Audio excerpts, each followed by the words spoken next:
And God said, "Let there be light." And there was light. God saw that the light was good, and he separated the light from the darkness. God called the light day, and the darkness he called night.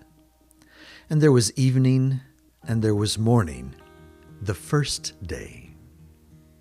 Hello, and welcome to Worldviews, a Christian apologetics channel where we seek to find harmony between the Bible and science.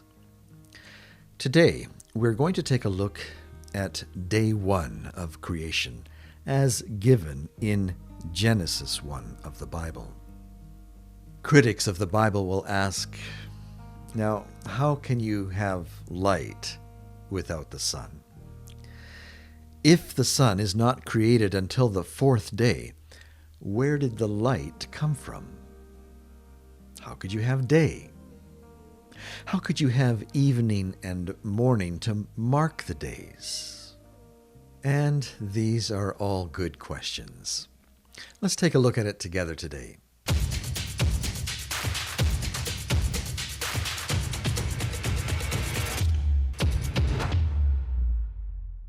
In previous lessons here at Worldviews, we have talked a lot about the nature of inspiration, how important it is to use responsible methods of Bible study.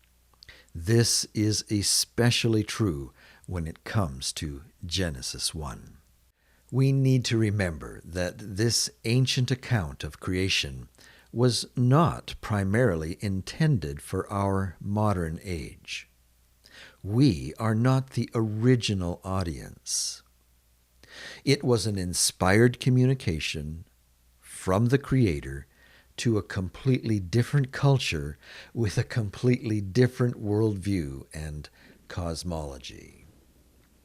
Being hermeneutically responsible means that we try and understand the text first from the perspective of the original audience, and then, and only then, see what we might glean for ourselves today. It may be difficult for our minds to separate light from the sun. But for the shepherds of Abraham's day, it may never have occurred to them that the sun is what caused the daylight. In our modern, bustling societies, where most of us live in the cities, we might not even hardly notice the sunrise or the light of dawn. But to the shepherds of old, the light of day showed up about an hour before the sun began its journey across the sky. For a number of summers, I worked as a video photographer on some archaeological digs in Israel and Jordan. The locations where we worked were actually very close to where Abraham may have grazed his sheep. To avoid the heat of the day, we would get up at 4:30 every morning. We would arrive at the tell in darkness and begin our work in the cool of the light of dawn. There were many mornings where it occurred to me how easy it would be for the shepherds of Abraham's day to not understand the relationship between the sun and the light of day. I could understand how it would seem as though the sun was placed to govern the day. But the light of the day came long before sunrise and lasted long after sunset. So, the Creator comes to communicate the creation event to shepherds. With sensitivity and respect for their culture, he describes a logical unfolding of the creation event that fit with their worldview. Darkness is undesirable. Light is good. So God creates light and then separates that light from the darkness so that they are distinct. The light is called day. The darkness is called night. And we now have the ability to mark a day, evening and morning.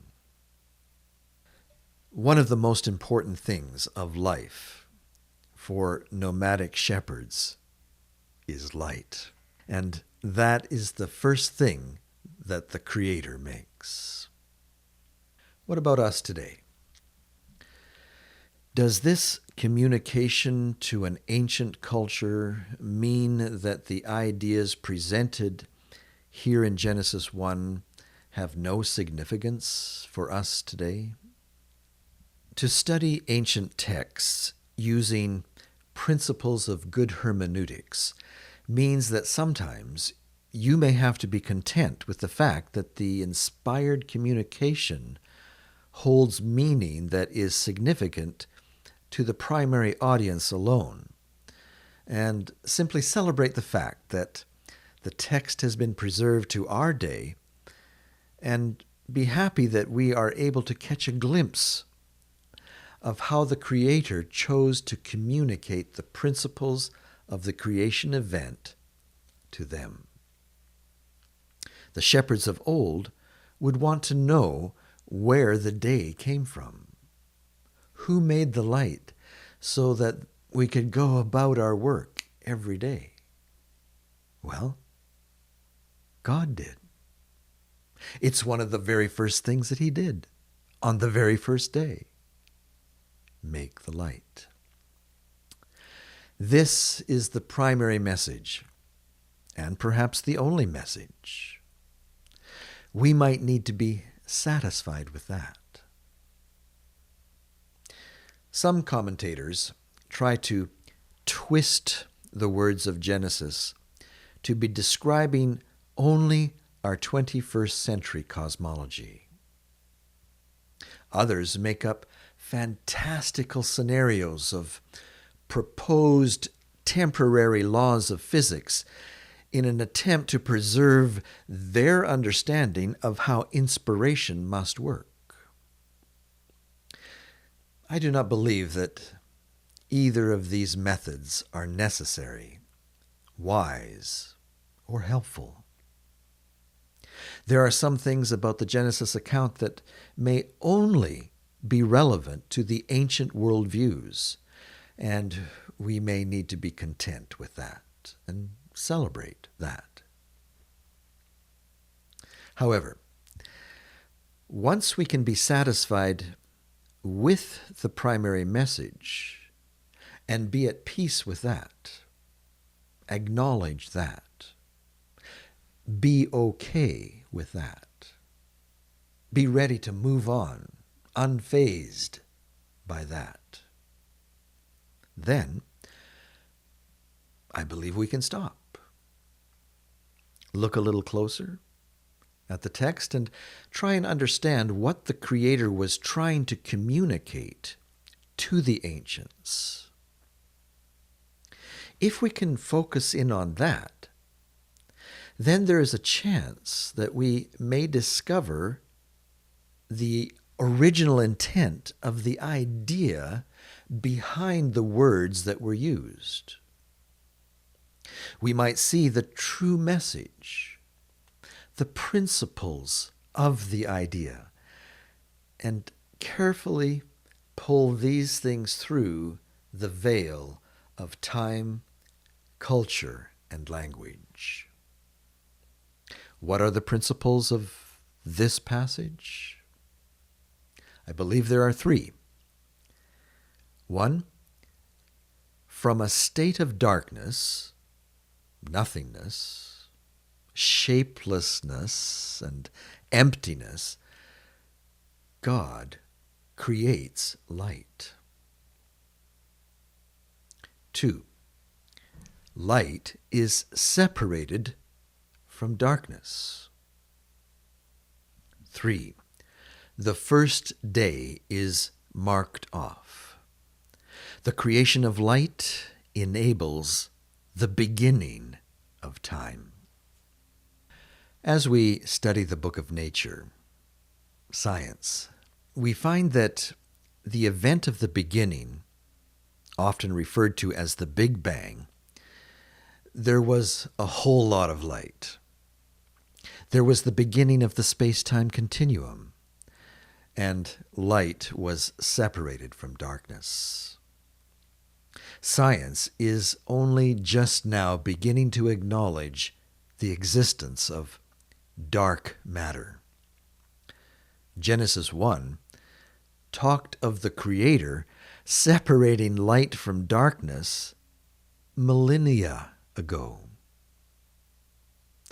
Could it be that while the primary message of this ancient oral tradition was to communicate the idea that the God that they worshipped was the one who created the light of day, that it can also hold meaning for our cosmology today? At the very least, I would like for us to consider how this passage on light and the general theme of the whole first chapter of Genesis is a picture of the Creator establishing order from chaos. How he divides, separates, and establishes. If Bible critics ask me, what can you possibly get from the old Hebrew creation story that would have any relation to the actual origin of our universe, this is one of the big ideas that gets me excited. The very idea of light makes me think of the establishment of the laws of physics. In particular, the whole electromagnetic spectrum. If you will remember from your school days, the visible light that we are able to see is really only a very narrow band in a huge spectrum of energy waves that range from radio waves through microwaves, infrared, ultraviolet, X-rays, and gamma rays. In later lessons, we'll talk a lot about how our universe and the laws that govern it are extremely fine-tuned.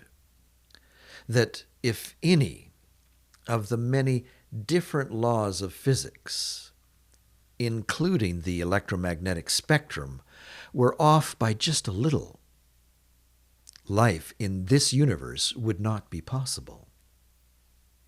In fact, if some of these laws were off just a little, the young universe would have quickly collapsed back in on itself.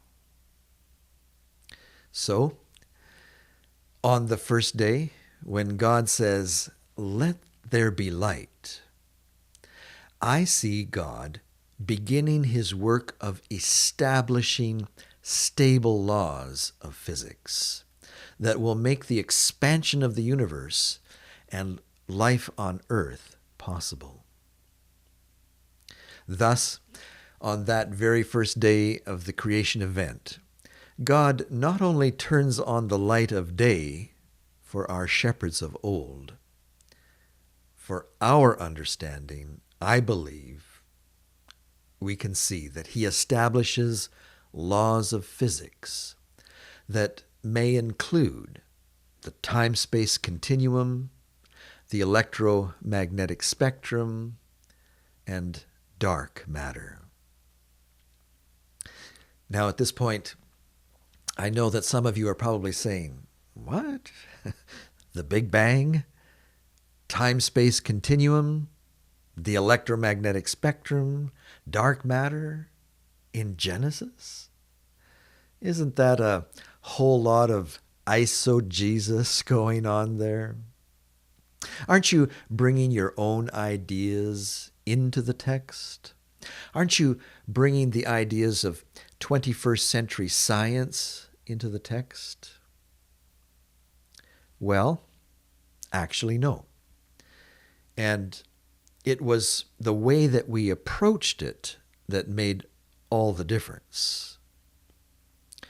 If my presentation would have dogmatically stated that all of this modern scientific ideas are obviously what Genesis 1 was talking about, that the original author somehow knew about all of these things, or that the creator was inspiring the word with all of these 21st century ideas in mind and trying to communicate them, then I believe that would be eisegesis.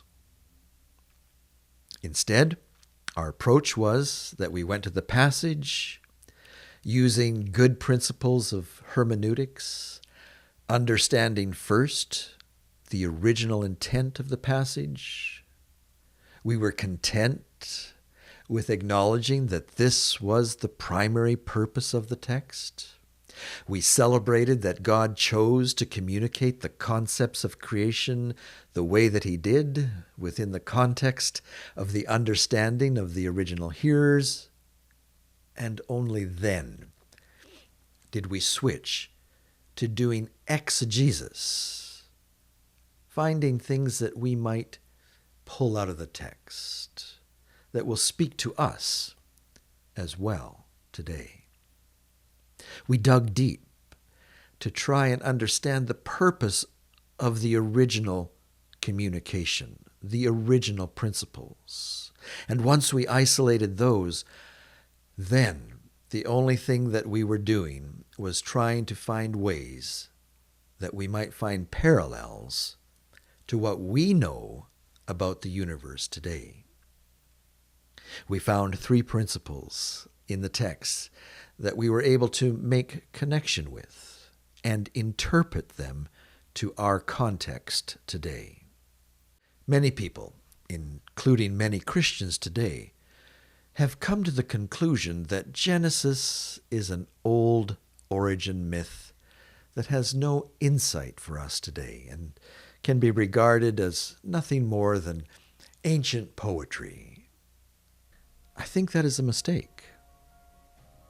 I believe that Genesis has much to offer us today. I hope to see you back here at Worldviews as we discover more in the first chapter of Genesis.